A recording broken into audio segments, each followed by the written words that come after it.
ধর্মনগর রাজবাড়ী এগিয়ে চলো ক্লাবের ৫৬তম দুর্গোৎসবের খুঁটি পূজায় ভবিষ্যতের কর্মসূচির অঙ্গীকার। দুপুর ১টা ১৫ মিনিটে রাজবাড়ির এগিয়ে চলো ক্লাব তাদের ৫৬তম দুর্গোৎসবের যাত্রাপথের প্রথম ধাপ খুঁটি পূজা সাড়ম্বরে করল আচার অনুষ্ঠানের মধ্য দিয়ে।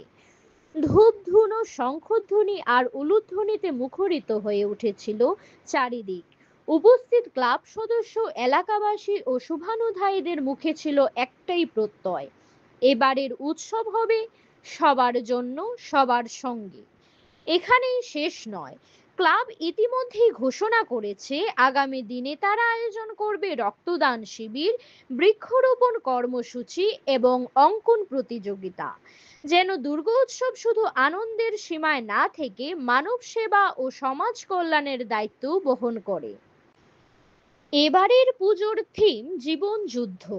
এই শিল্পসজ্জায় প্রাণ দিচ্ছেন সৃজন শিল্পী বিরাজ ধর। যুদ্ধ এখানে অস্ত্রে নয়, এ জীবন সংগ্রামের প্রেরণায়, আশায়, আকাঙ্ক্ষায়। অনুষ্ঠানে উপস্থিত সকলে এলাকার জনপ্রিয় বিধায়ক বিশ্ববন্ধু সেনের দ্রুত আরোগ্য কামনাও করেন আন্তরিকভাবে। তার শীঘ্রই সুস্থ হয়ে জনসেবায় ফেরার আশা ব্যক্ত করেন। খুঁটি পূজার এই আয়োজনে স্পষ্ট, রাজবাড়ির এগিয়ে চলো ক্লাব শুধু দুর্গাপূজা নয়, সমাজের প্রতিটি ক্ষেত্রে এগিয়ে চলার এক প্রেরণাদায়ী বার্তা ছড়িয়ে দিয়েছে।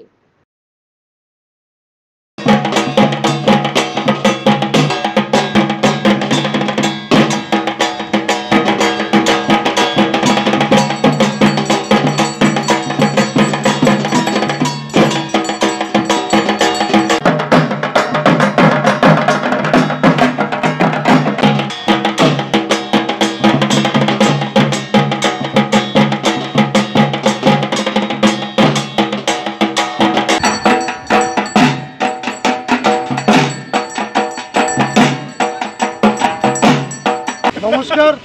রাজবাড়ী এগিয়ে চলো ক্লাবের পক্ষ থেকে ধর্মনগরবাসী সহ গোটা ত্রিপুরাবাসীকে জানাই আগাম শারদীয় শুভেচ্ছা। আমাদের এইবার দুর্গাপূজা ৫৬তম বর্ষে পদার্পণ করেছে। আজকে এর মধ্যেই আমাদের খুঁটি পূজা অনুষ্ঠিত হয়েছে।